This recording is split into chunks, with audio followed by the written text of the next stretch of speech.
As perguntas que nós vamos estar trazendo foram encaminhadas pelas pessoas através das postagens que foram colocadas essa semana. E se alguém ao vivo quiser fazer alguma pergunta, coloque aí as perguntas e no finalzinho nós vamos estar buscando responder.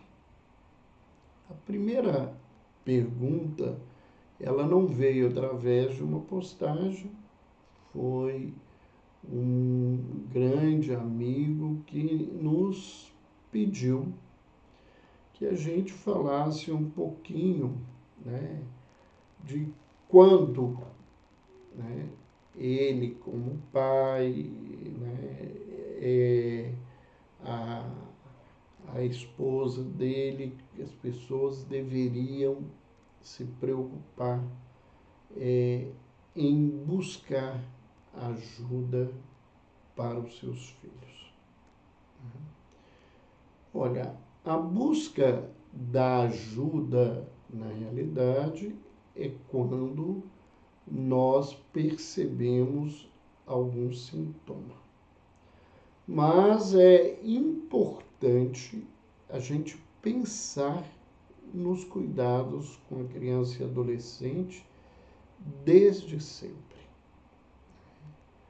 Há uma pequena historieta que eu não me lembro neste momento, mas é ligado a Piaget ou a Pestalozzi, de uma mulher grávida que lhe pergunta quando deveria começar o processo de educação do seu filho, e que aquele, né, pedagogo, aquele estudioso da educação, e todos os dois são grandes estudiosos nesse campo, ele pergunta a ela quanto tempo que ela estava grávida, e ela diz que estava há 6 meses, e ele disse assim: você está 6 meses atrasada. O processo de educação, o processo de cuidado, ele se inicia com a própria gravidez, ou a gente poderia dizer que ele antecede ao processo de gravidez com a própria preparação dos pais para a gravidez. Nós vemos, né, os graves problemas que acontecem nas gravidez não planejada. A gravidez não planejada, principalmente quando há uma grande rejeição desse processo pelo contexto social da gravidez, isso vai gerar inúmeras dificuldades para o bebê que está sendo gestado. Não queremos, de forma alguma, dizer isso, que uma gravidez não planejada deva terminar com um processo de aborto. Né? Nós somos, né, contra esse processo, né? Particularmente, eu acho que as pessoas não são obrigadas a criarem um filho, mas nós temos filas, né, de pais, de casais, e mesmo de homens ou mulheres que querem adotar um filho e que às vezes não têm outra possibilidade e que podem assumir esse processo. Né? Então, eu não acho que ninguém é obrigado a criar um filho que rejeita. Mas você pode, né, doar esse filho para que ele seja recebido por alguém que queira criar essa criança.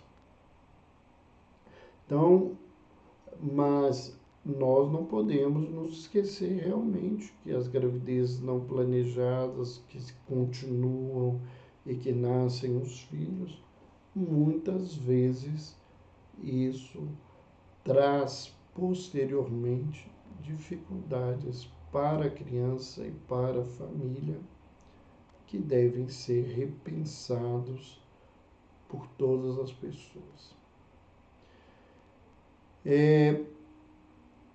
Esses cuidados que começam com os cuidados pré-natais, né? O cuidado com a gestante, o cuidado, né, com todas as medidas de profilaxia possíveis para auxiliar a gestação de forma que ela seja a mais saudável possível, isso é fundamental. Uma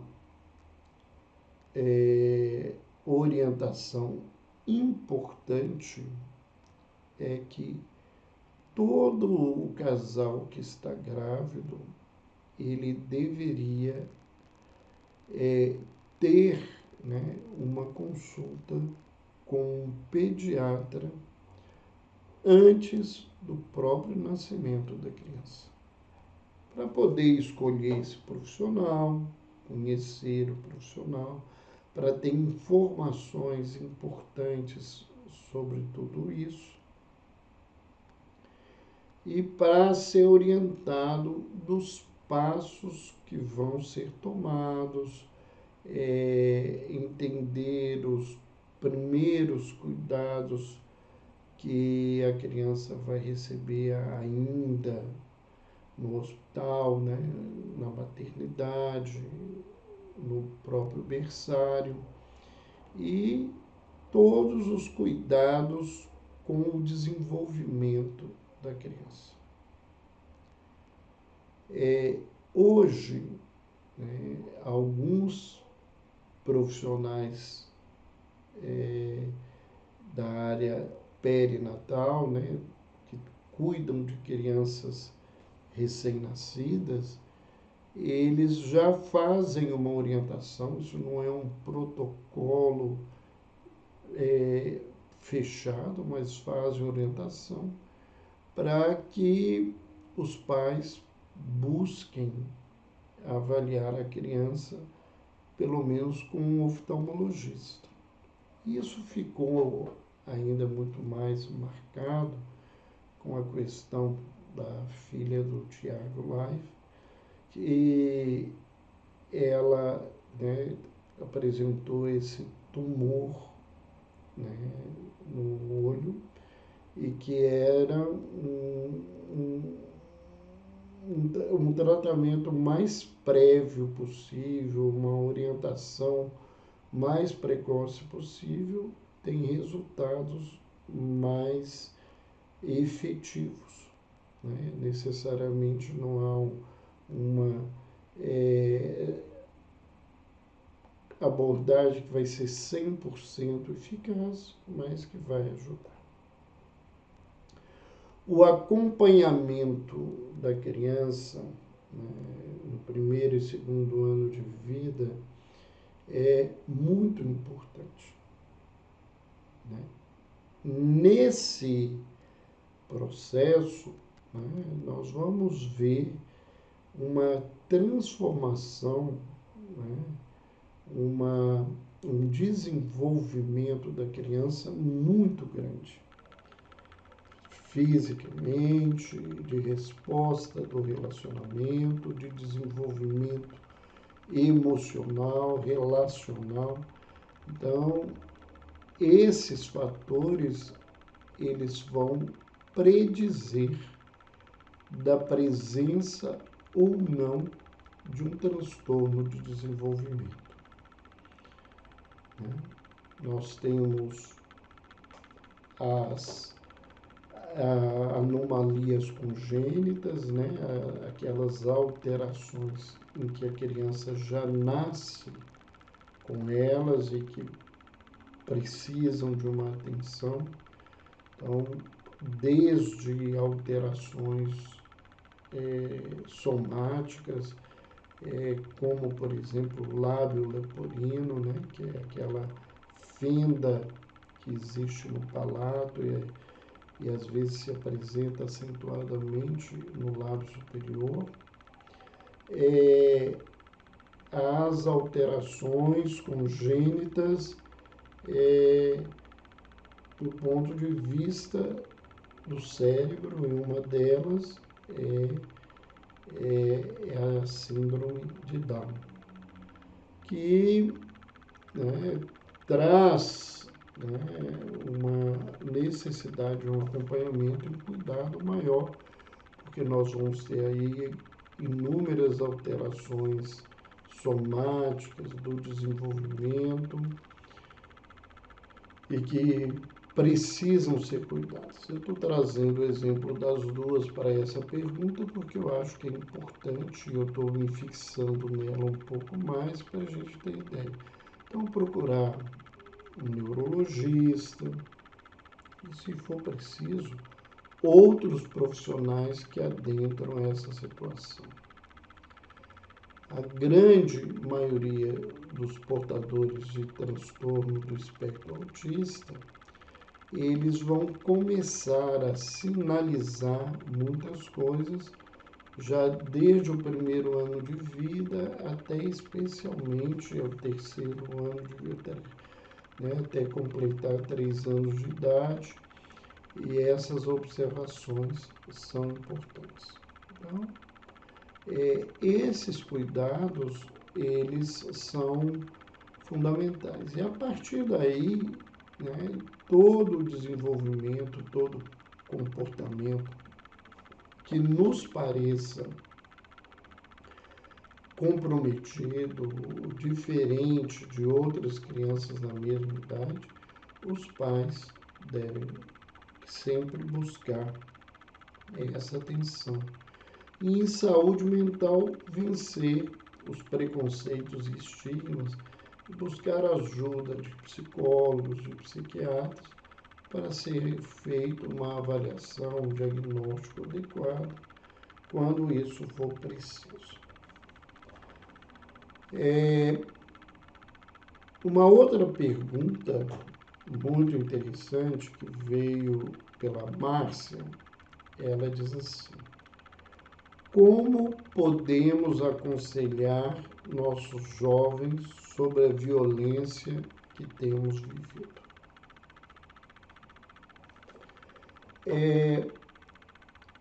Eu vou começar comentando a pergunta da Márcia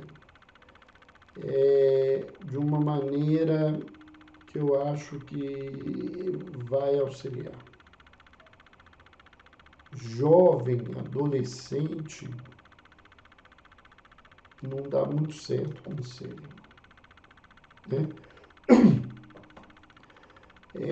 Na minha terra, aqui em Minas Gerais, tem um ditado, diz que conselho fosse bom, a gente não dava, a gente vendia. Mas conselho é uma coisa boa, no momento certo, no tempo certo. Mas por que eu estou falando, por que não aconselhamento para jovens? Jovem é um indivíduo que ele gosta de participar da construção, né, de uma decisão, de um pensamento nessa estrutura familiar. Então, a melhor maneira que a gente pode abordar os jovens na situação da violência é conversar, buscar ouvi-los. Não que eles sejam donos da verdade. Não que eles entendam completamente os riscos da situação. Mas é fundamental que a gente tenha ideia clara, né, de que eles são capazes de expressar os seus desejos, as suas visões, e elas precisam ser recebidas com respeito e com cuidado. Esse negócio de dizer você é jovem, não sabe, eu tenho experiência, sei, isso já não cabe e muitas vezes não é verdade. O que a gente quer dizer de não é verdade?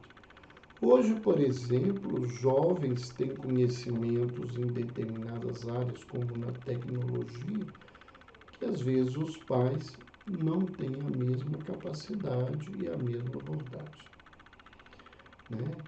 E quando você escuta um jovem, mesmo que a visão e a abordagem dele te pareça completamente fora da realidade, você deve, na verdade, fazer questões para ele. Buscar perguntas que possam encaminhá-los para as observações que você tem. Então, se um filho te fala sobre uma situação que isso não tem risco, pergunte para ele aonde que ele conseguiu essa informação. O que faz ele ter certeza disso? Até porque essa pergunta, ou essas perguntas, elas não incomodam só os jovens, não, elas incomodam todos nós. Muitas vezes a gente vive de achismo. A gente não vive de uma construção de uma realidade. Eu acho que é assim. E se for eu acho do filho, como eu acho meu, sem bases lógicas, sem fundamentações reais, nós não vamos conseguir vivenciar essa situação. Até porque o jovem está numa fase que ele acha que ele é capaz de resolver tudo. E você ir de frente com isso não vai resolver. Então, todas as vezes que houver um assunto na televisão, nas redes sociais, numa conversa dentro de casa, num grupo, numa reunião social, você deve aproveitar esse momento para inquirir ao seu filho, à sua filha, aos seus netos, sobrinhos, educandos sobre o assunto. Dar a eles, né, informações reais, desculpe, que possam fazê-lo ter uma ideia melhor de todo esse contexto.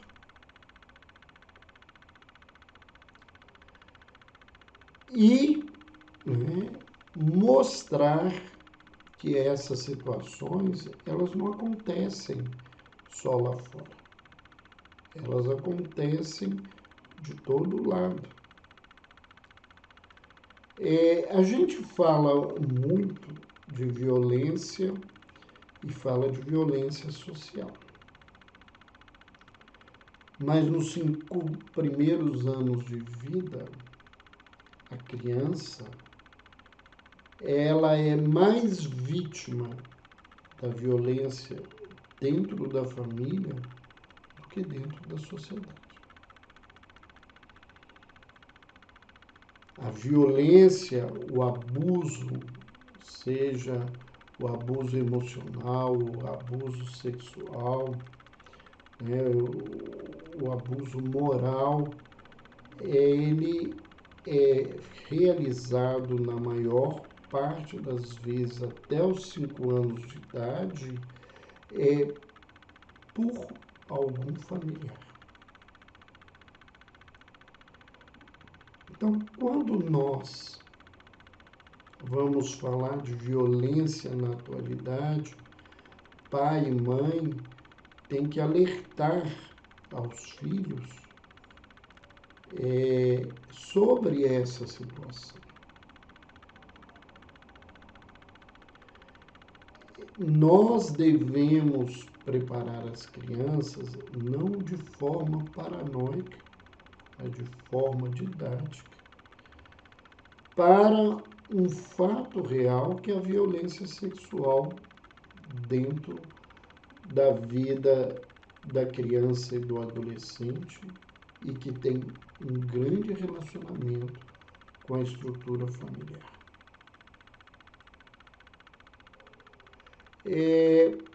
Eu dou aqui uma dica para quem quiser, quem for pai de crianças muito novas, quem for educadores que estejam nos escutando, de um livro de uma estudiosa, ativista que trabalha nessa área, que é uma grande amiga, Andrea Taubman, que se chama, né, Não Me Toca, Seu Boboca.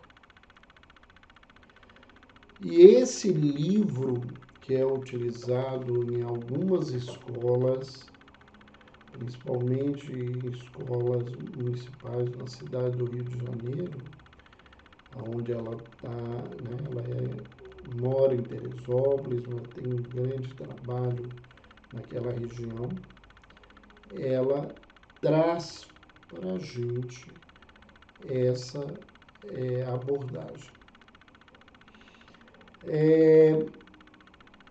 Então, nós temos que abordar com clareza, mas com cuidado, dependendo da idade, e não criando essa paranoia, né, e às vezes com discriminações que é um tipo de pessoa, é um tipo de gente, é só lá fora, que aqui dentro de casa a gente está protegido, e isso não é uma verdade. Veio uma pergunta pelo Instagram, a pergunta é anônima, a pessoa não se identificou, mas é uma pergunta importante.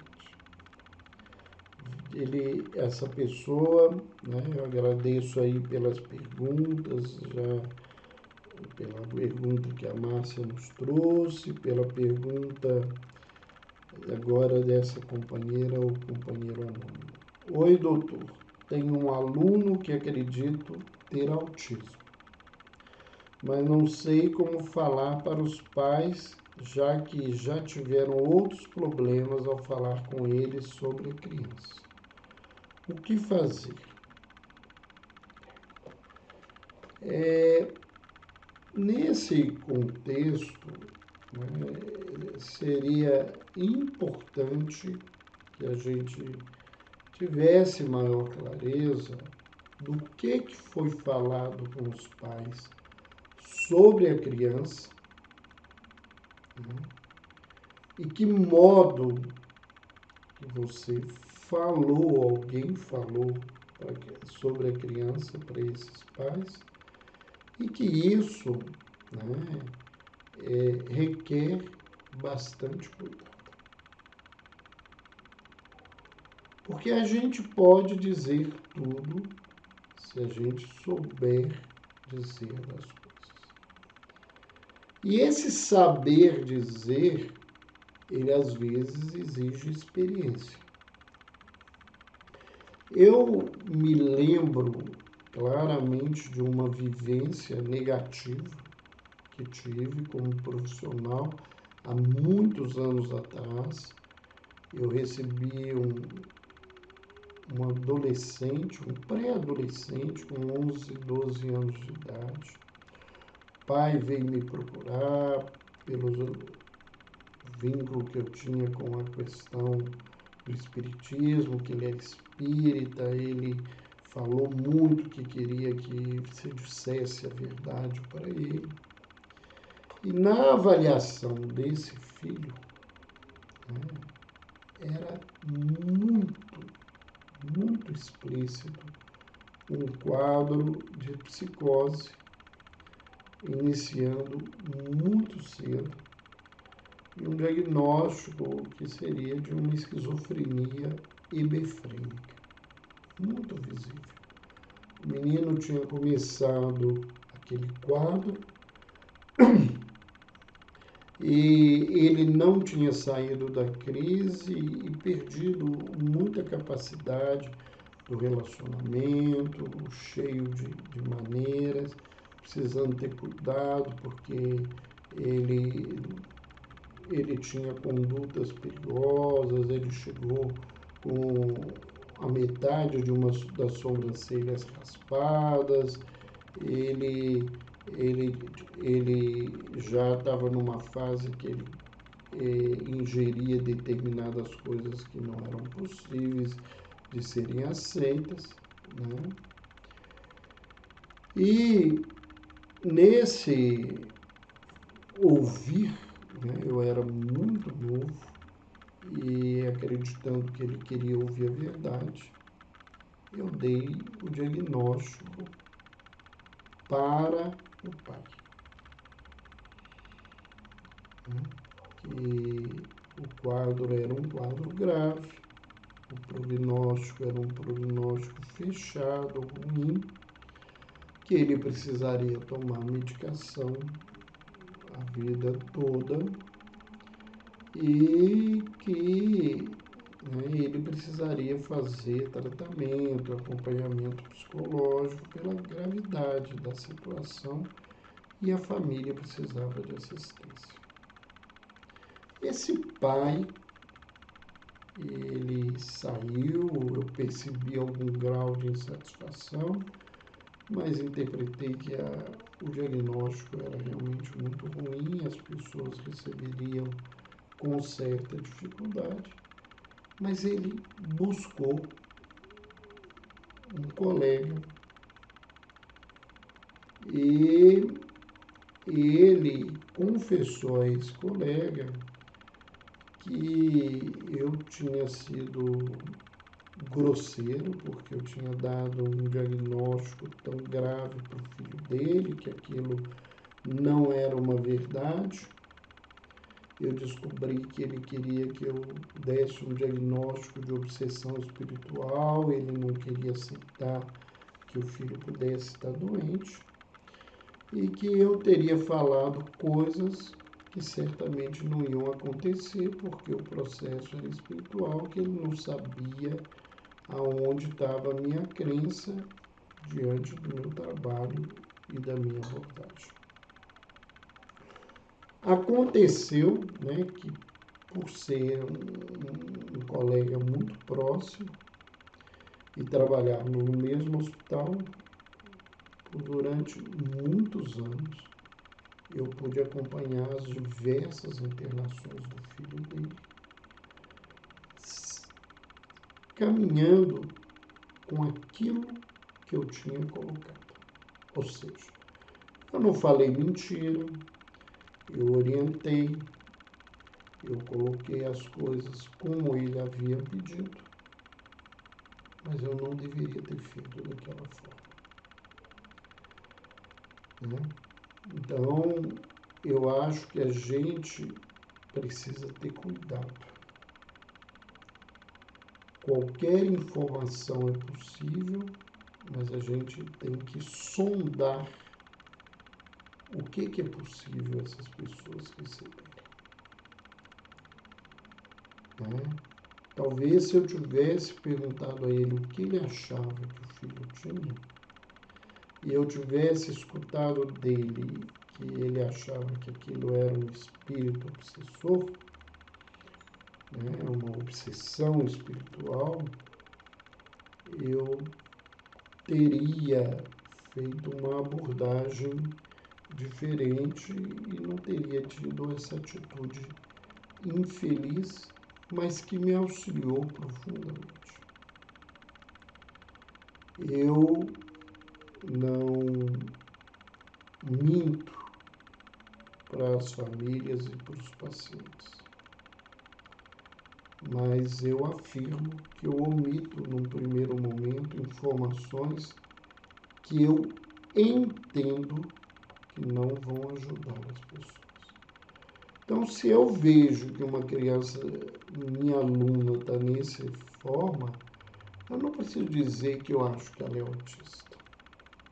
Eu posso procurar os pais, posso perguntar a eles, né, com clareza, o que eles percebem da criança, se eles sentem alguma coisa que precisaria ser auxiliada, que eu notei que ele está tendo algumas dificuldades na sala que diferenciam dos outros meninos, que poderia ser útil buscar uma opinião mais especializada que a minha para poder dizer alguma coisa para a família, né? E só posteriormente a gente fazer um outro nível de abordagem. Então eu não preciso dizer subitamente, né, de rompante, que o gato caiu do telhado. Eu posso fazer um movimento para ajudar, porque é muito complicado você receber um diagnóstico grave, você pessoalmente, especial quando você é o pai ou a mãe daquela criança. Então, isso é muito difícil, né? Eu fiz uma abordagem aqui numa questão negativa que eu fiz e eu vivenciei uma questão negativa de um diagnóstico para mim, que era um diagnóstico verdadeiro, mas que o profissional foi infeliz com a forma que ele agiu, e isso levou a eu procurar um outro profissional e ser tratado de uma maneira eficaz. Outra pergunta que nos veio pelo Instagram, Luiz Carlos é quem encaminhou. Obrigado, Luiz Carlos, por essa pergunta. Ele diz assim: meu filho joga muito esses jogos online. Como saber dar limite sobre essas coisas? Já que ele não escuta e passa muito tempo no computador, eu tento regular, mas sempre acaba em discussão. Ele tem 16 anos e sinto ele muito recluso, só no jogo. A questão do limite, né, não deveria nunca, Luiz Carlos, começar com um jogo aos 16 anos. Não estou dizendo que você faz isso, estou só lembrando as pessoas que muita gente pode estar agindo dessa maneira. A questão do limite é um aprendizado que a criança tem que ter desde a tenridade. Por sinal, todos nós temos que ter limite. Na questão do relacionamento social, que fala sobre direito e dever, essa palavrinha, ela é sagrada e fundamental. Nós todos temos limites. como nós todos temos potencialidades para serem desenvolvidas. Nós temos coisas que nós não podemos fazer dentro do ponto de vista social, ético, moral, e às vezes, né, internamente a gente precisa construir isso de uma maneira mais clara. Mas essa questão dos jogos online, né, ela é uma questão mais grave, né? Porque isso que você está trazendo para nós, a depender do tempo que o seu filho tem ficado nesses jogos, ele já estaria com um quadro de dependência, né? Ele estaria desenvolvendo um vício, né? Um vício complicado que precisa de uma ajuda especializada. Então, a minha sugestão é que se você está vivendo esse problema, eu não sei de onde que você é, de que cidade você deveria procurar um profissional, especialmente um profissional que trabalhe com crianças e adolescentes, né?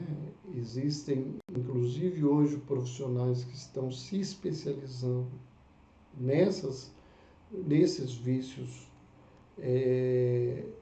na internet, né? Temos os vícios dos jogos, os vícios de quem fica o dia inteiro no TikTok, no Instagram, ou as pessoas que têm o vício, né, da pornografia. Então, tudo isso presente no contexto. Então, você deve buscar na sua cidade um profissional, que esse profissional possa, né, te orientar, né, e, se possível, avaliar o seu filho nesse contexto.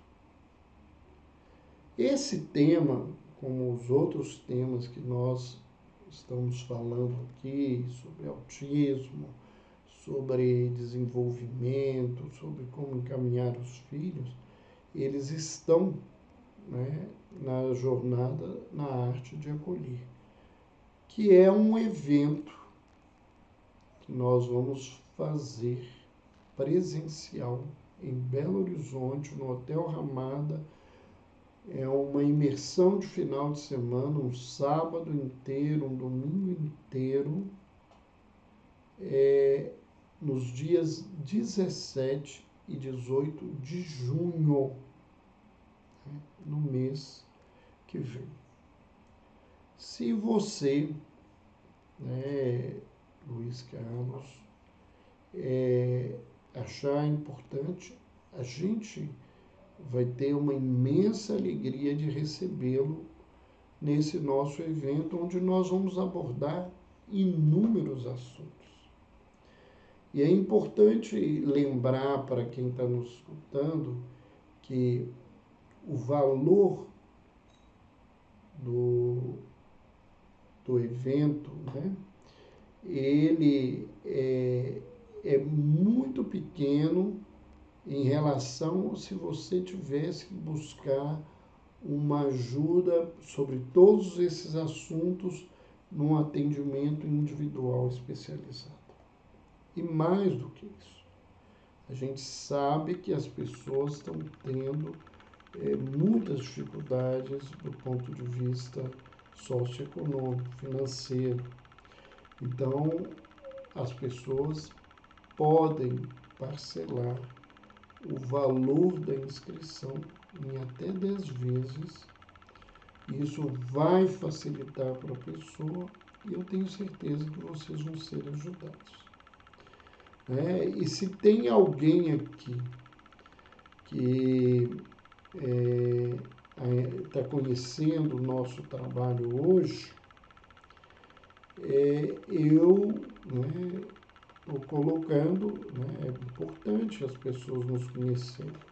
E nós vamos estar falando a semana que vem, como se fossem aulas inaugurais desse nosso evento. Aí são aulas, o nosso encontro não é um curso, é um trabalho vivencial, é uma experiência, como nós temos colocado, transformadora para a vida das pessoas. Eu tenho certeza disso, não só pelo que nós vamos trazer, mesmo pela experiência. Nós já fizemos inúmeros workshops de trabalhos vivenciais na nossa caminhada, não só em Belo Horizonte, como em Minas Gerais, em outros estados do Brasil, como também já tivemos a oportunidade de fazer essas experiências vivenciais fora do Brasil. Tive a alegria de fazer um trabalho vivencial a convite do Ministério da Saúde português, na cidade de Faro, um dos hospitais importantes de Portugal, que é o Hospital de Faro, onde eu dei um curso, e onde eu pude fazer um trabalho vivencial que a gente teve uma resposta muito feliz desse contexto. Então, se você quiser conhecer melhor o nosso trabalho, a semana que vem nós vamos estar dando essas 3 aulas. Precisa se inscrever. Se você está aí e quer participar, coloque no comentário: eu quero participar das aulas. E a nossa equipe que está aí, a Évila, o Juan, a Ana Fernanda, eles vão entrar em contato com vocês e vão fazer as suas inscrições para participarem semana que vem. A semana que vem é gratuita. É um primeiro momento importante aí para essa situação. A Évila acabou de colocar aí que está à disposição para ajudá-los. Vamos lá a uma outra pergunta. Como convencer uma pessoa a buscar tratamento? Aí, essa pessoa, que é a Franciele, muito obrigado aí pela pergunta, Franciele, pela participação. Veio aí pelo Instagram. Ela pergunta isso: como convencer uma pessoa a buscar tratamento? E ela coloca: acho que a minha sobrinha é bipolar, mas minha irmã diz que não é nada, que eu estou vendo coisas. A minha sobrinha já tem 17 anos, ela pode buscar ajuda sozinha, se quiser? Pois conversei com ela e ela também sente que seria bom ir ao médico ver se ela tem algo ou não a tratar. Olha, do ponto de vista legal, ela com 17 anos, ela não pode buscar uma ajuda profissional sem a adesão ou do pai, ou da mãe, ou do casal. Eles são responsáveis por isso.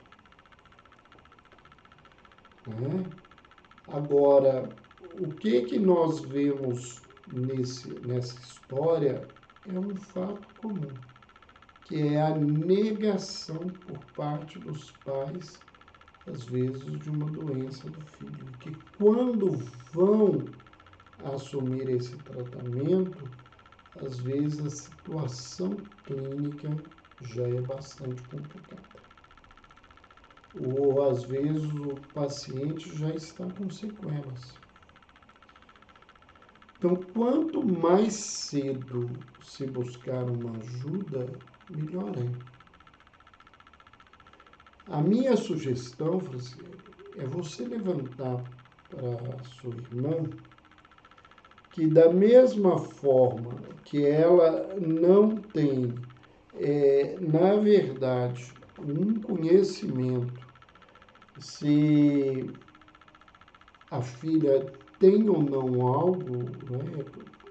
Você também não teria essa definição, porque não são profissionais.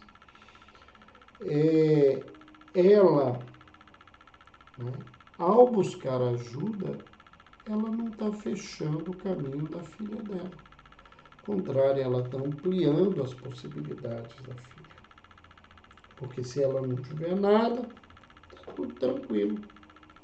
Se ela tiver algo que precisa ser assistido, é uma grande oportunidade de mudança e de transformação. Então, o fato, né, é conversar também com a sua sobrinha para que vocês duas possam falar com a sua irmã do desejo da sua filha, né, da filha dela, né, no caso, de ter uma clareza sobre se ela tem ou não algum tipo de transtorno mental. Às vezes ela não tem uma doença, mas ela tem um sofrimento psíquico.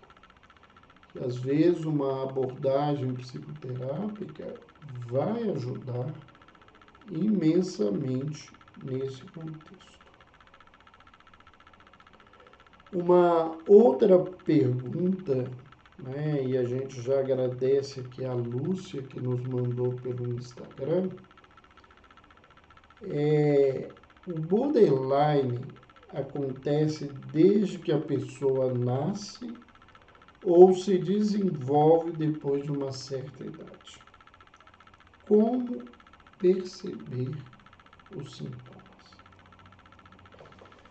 Geralmente, nós vamos começar a perceber os quadros de transtorno de personalidade borderline, ou, né, também chamados quadros de transtorno de personalidade emocionalmente instável,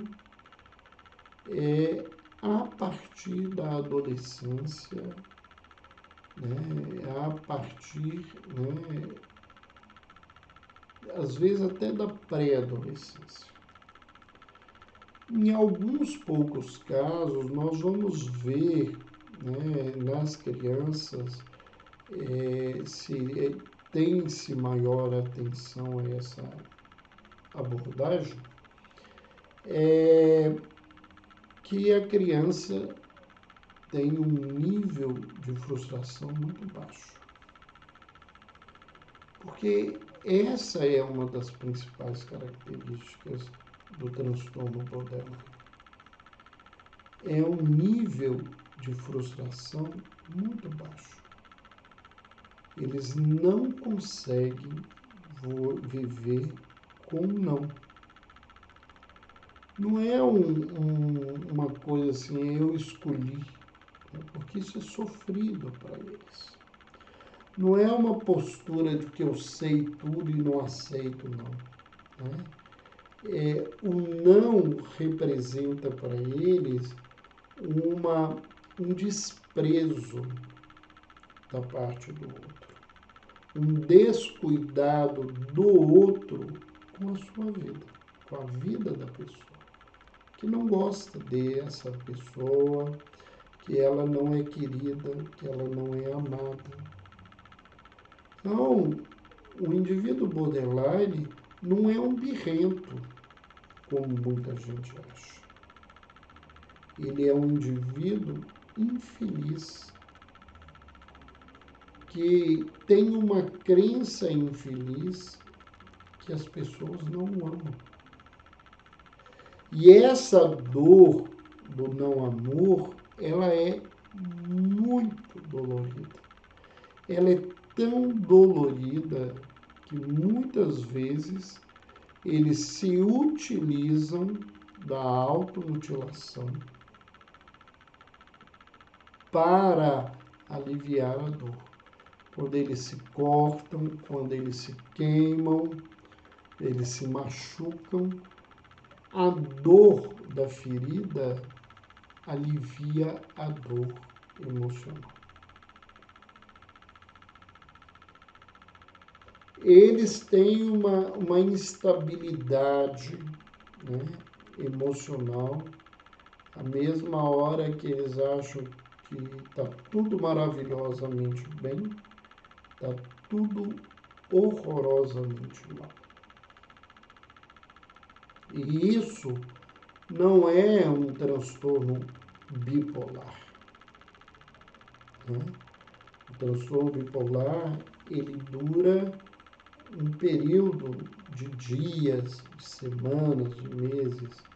Essas alterações de humor no borderline, elas acontecem várias vezes no mesmo dia. Eles não conseguem sustentar relacionamentos afetivos. Não é só relacionamento de namoro, não. Relacionamentos de amigos. O grande amigo da manhã é o maior inimigo da tarde. E nessa situação, há um imenso sofrimento, né? Porque eles não veem isso pela incapacidade deles lidarem melhor com as pessoas. Eles lidam com isso como a situação de que as pessoas os traem, não gostam deles, acham que eles são pessoas feias, ruins, más e as desprezam. Então, isto é muito pesado. O transtorno borderline, ele tem uma sintomatologia muito grande e às vezes ele tem comorbidades psiquiátricas juntos. Então, nada impede que o indivíduo tenha um transtorno bipolar e que tenha um transtorno de personalidade borderline, que ele tem um quadro de depressão grave associado, né, uma depressão grave associada com transtorno de personalidade. Então, tudo isso precisa verdadeiramente de uma abordagem que venha, né, ser orientada por profissionais especializados. O transtorno borderline, ele não tem tratamento medicamentoso. Ou melhor, não é o transtorno de personalidade borderline. Os transtornos de personalidade, eles não são considerados uma patologia que tem uma medicação específica. Os psiquiatras, nós, os profissionais dessa área, utilizamos da medicação como sintomático, ou seja, para aliviar um sintoma. Da mesma forma que num quadro, por exemplo, de dengue, você dá um remédio para aliviar a dor, mas o remédio não trata da dengue. A dengue, ela tem um desenvolvimento e que isso pode caminhar para situações muito graves. Então, no transtorno borderline, às vezes você dá o remédio para depressão, mas você, né, não está tratando com antidepressivo o transtorno borderline. Hoje, as evidências clínicas, né, os principais protocolos da área de saúde mental que falam sobre transtorno borderline indicam uma técnica muito específica como a técnica indicada para o transtorno borderline, que é, né, a terapia cognitivo-dialética, comportamental dialética, desculpa, que associa, né, técnicas da terapia comportamental com técnicas do mindfulness, que é uma terapia baseada em princípios do budismo zen e do hinduísmo, que foi desenvolvido no início desse século, né? O mindfulness no final do século passado e no início desse século isso foi caminhando e crescendo, e, né, já na primeira década desse século a Universidade de Harvard traz essa metodologia que é o mindfulness. Então, o tratamento é bastante específico, a gente tem muitas dificuldades, porque para encontrar profissionais que tenham essa abordagem, né? E é uma abordagem, às vezes, multidisciplinar, que na nossa realidade ela fica muito comprometida. Vamos ver aqui se tem alguma questão que a gente possa estar trazendo.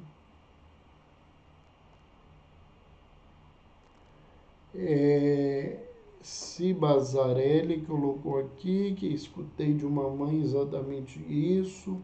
A experiência nos ensinou como tratar e como dizer certas coisas aos outros. A gente pode dizer tudo, mas a gente tem que ter o cuidado, né, a empatia, a compaixão para lidar com esse contexto. Em outros comentários aqui, a Célica, né, colocou aqui a pior prisão do mundo é o cárcere da emoção. Na verdade, nós, quando ficamos presos às nossas emoções, né, não conseguimos circular essas emoções na nossa vida, isso se complica muito grande, muito intensamente.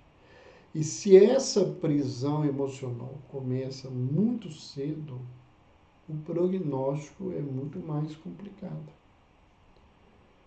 Quando eu comecei a trabalhar há mais de 40 anos com psiquiatria infantil, né, e adolescentes, eu não sou psiquiatra da infância e adolescência como especialidade, eu tenho experiência, né?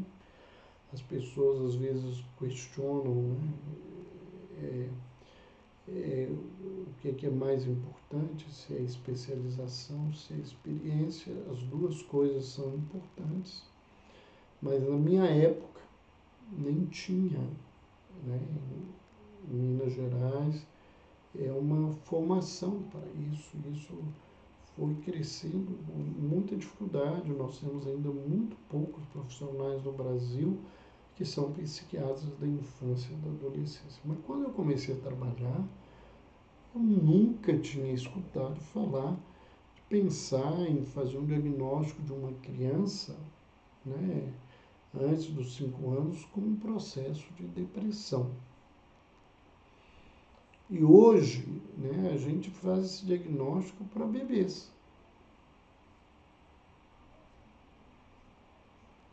Então, muita coisa, né, mudou verdadeiramente no nosso contexto social. As mudanças sociais levaram a inúmeras mudanças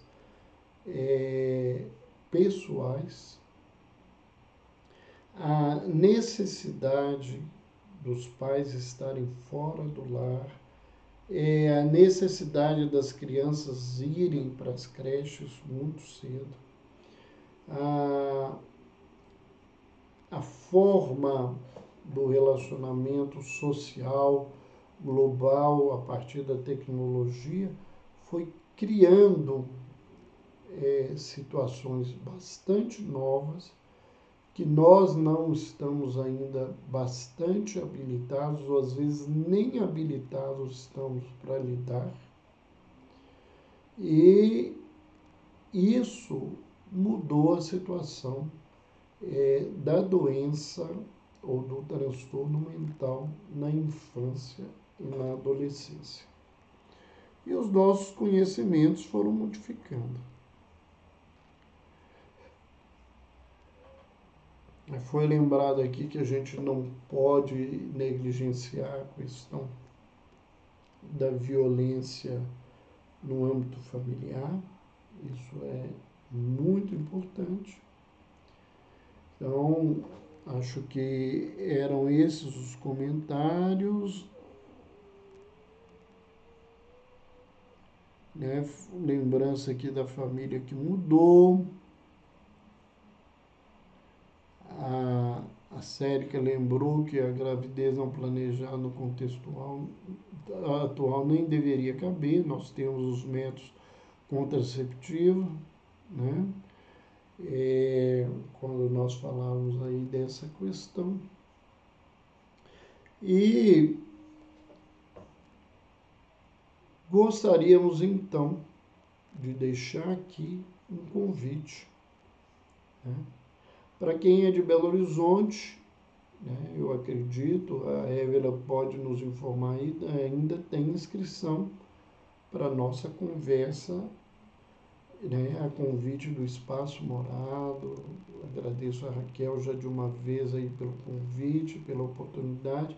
Amanhã às 19h30 nós vamos estar falando no Espaço Morado, que fica no Luxemburgo, né, no bairro Luxemburgo, em Belo Horizonte.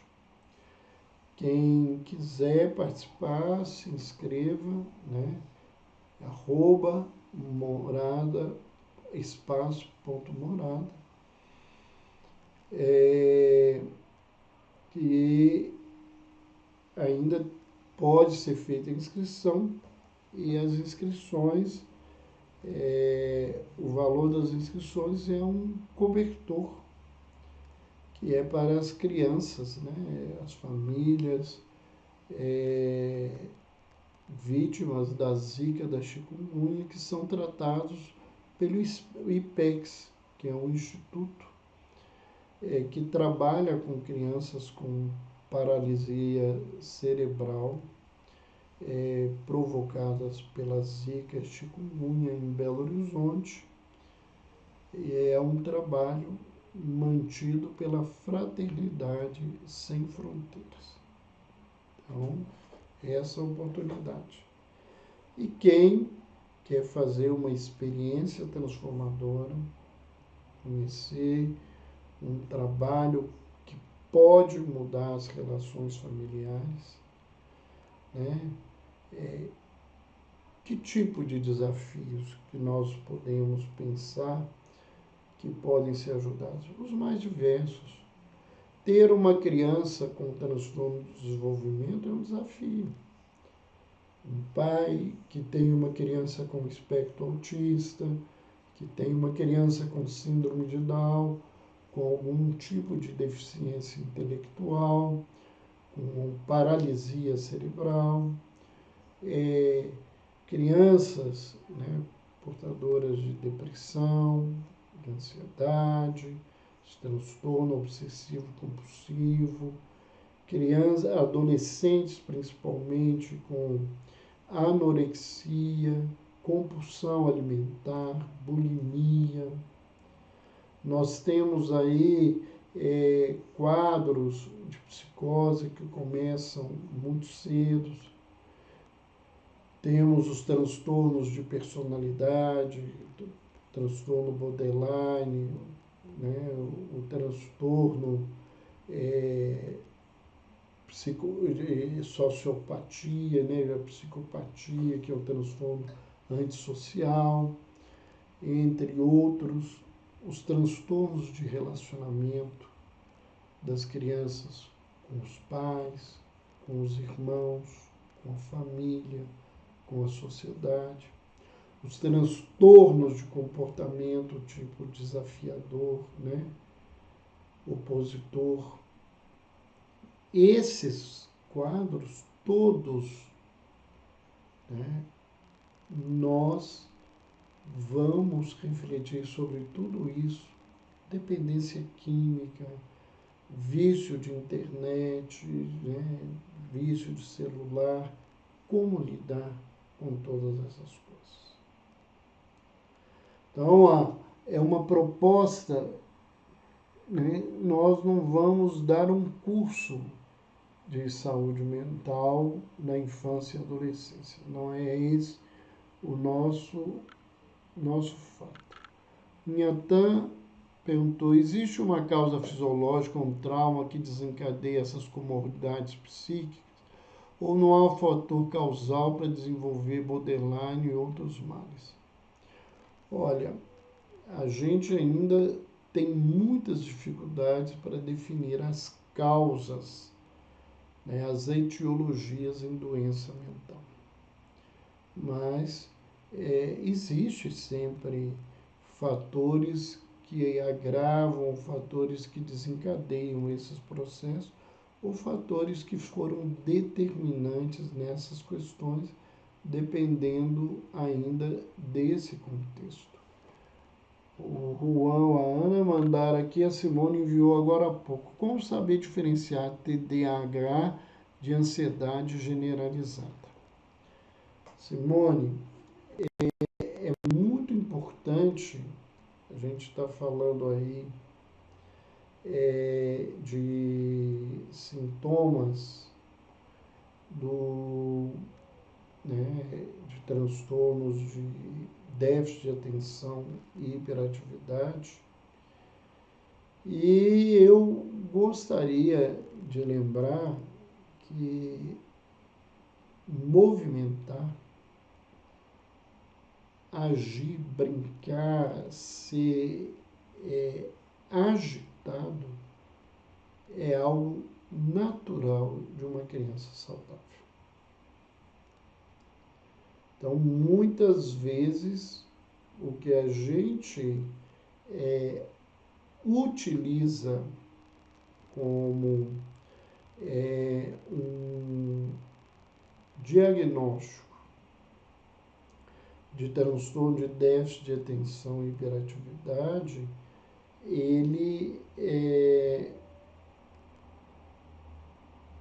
na verdade, desculpe, eu me perdi só um instante no que eu quero te dizer, mas vamos explicar. O TDAH às vezes é usado como um diagnóstico de uma doença que não é doença. É uma conduta normal, natural da criança. E esse diagnóstico ele precisa ser feito por um profissional especializado. A gente querer abordar isso dentro de casa simplesmente não é a melhor maneira que às vezes a gente tem nesse contexto. Mais alguma coisa aqui? Vamos ver.